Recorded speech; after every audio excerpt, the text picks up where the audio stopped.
Секоја година исти проблеми. На само неколку дена од интензивирањето на бербата на винско грозје, лозарите од најголемиот лозарски регион во земјава, Тиквешкиот, се уште не знаат по која цена ќе им се откупува родот, ниту пак имаат склучено договори со винарските визби. И годинова законот е изигран и цените не се објавени, обвинуваат лозаропроизводителите. Иако требало да се одржи заеднички состанок со визбите и Министерството околу откупот на грозје, до денеска таков состанок не бил закажан. Бараат итна интервенција од државата, воспротивно најавуваат протести и блокади на патиштата. Стигна и оваа година за берба на гројство. Ни еден од министрите нема слух да седиме на маса и да разговараме онака машки како треба. Ние како регионално здружење од Кавадарци бараме заштитна цена на килограм гројзе, која не смее да биде пониска од 8 динара.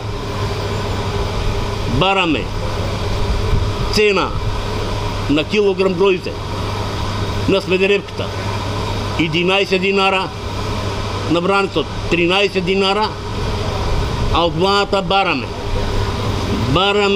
да ни дадат 5 динара по кило субвенција, кај на сите на тутунат ќе му дават 100 динара по кило, за нас барем нешто од нешто оваа кризна година. Годинава лозарите проценуваат дека родот на грозје ќе тежи околу 90 милиони килограми. Исто така бараат вишокот на грозје кој ќе се појави да го откупи државата. И сега ние не знаеме што да правиме. Еве бербата почна. Еве тимјаниката шардонето гледаме со 3-4 динара се пониски цени. За тие има истакнати цени. За Врањето и Смедеревката нема истакнато на откупните центри цени. И сега, а бербата за една недела, за 10 дена треба да почне.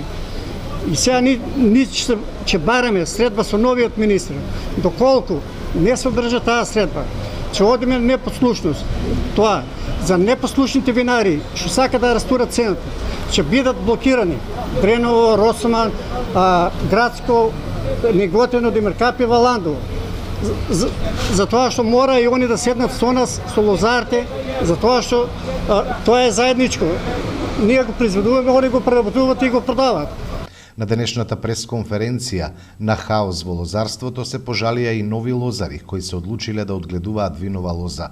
Велат дека нивните деца им се смееле што започнале да одгледуваат грозје и инвестирале во насади, а тие сакале само со инвестиција во земјоделството да ги задржат децата во својата земја.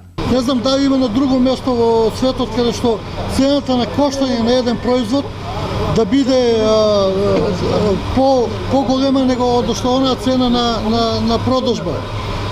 Како сакаме да го развиваме ние земјоделството, како сакаме да имаме млади лозари. Кој е тој свесен млад човек што ќе седне и да работи земјоделие, кога однапред знае дека ќе има загуби. Кој е тој земјоделец кога знаеме кога ќе упомине работниот век, земјоделецот ќе зема негде 7-8 илјади денари пензија, како ќе преживее со таа пензија? За прв пат да стапаме годинава во овие тиквешки, да речем, не погоди. Погодени сме многу, прво на владата, што не поддржува никако земјоделци, а паролата беше можеме. Ако можеме за сите, значи можеме за нас. Сум пробал во сите винари, не во Сховин, не во Тиквеш, не во Маркудов, никој договор не ни прави. Значи ние сме истрли од државата, фактички, како да не постоиме. Детето требаш да оди Германија, не го пуштиме да оди Германија, ајде остани тука да бидим млад лозар. Што ќе го да држиме сега? Парите дадохме за лозје, за препарати, а сега лозите што ќе му правиме? Јас сум решен да одам до крај. Сет ират ќе го одесам пред Заев, пред куќата, пред негота. По струмите ќе му носам.